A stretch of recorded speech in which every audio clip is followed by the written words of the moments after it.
প্রধানমন্ত্রী তারেক রহমানের পরিকল্পনায় জাতীয় সংসদে কালিমা খচিত গ্রাফিতি টানানো হয়েছে, তা অবশ্যই খুব প্রশংসনীয় একটি কাজ, সেটা বলার অপেক্ষা রাখে না। একজন মুমিন মুসলমানের অবশ্যই সবার ঊর্ধ্বে থাকবে আল্লাহ এবং আল্লাহ রসুল সাল্লাল্লাহু আলাইহি ওয়াসাল্লাম। এখন আমার কথা হলো, একদল লোক আছে যারা নিজেদেরকে মুসলমান দাবি করে অথচ হজরত মুহাম্মদ সাল্লাল্লাহু আলাইহি সাল্লামকে শেষ নবী হিসেবে মানতে নারাজ, আর তারা হলো কাদিয়ানী সম্প্রদায়।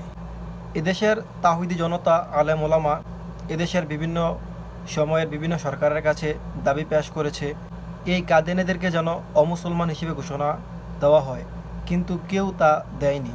প্রত্যেক শাসক সরকার নিজেদেরকে মুসলমান মুমিন দাবি করলেও এদেরকে অমুসলমান হিসেবে ঘোষণা দিতে পারেনি।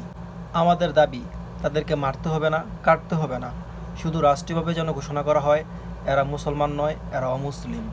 আমরা তৌহিদি জনতা আশাবাদী এদেরকে অমুসলিম হিসেবে ঘোষণা দিয়ে ঐতিহাসিক এ দাবি বাস্তবায়ন করবেন।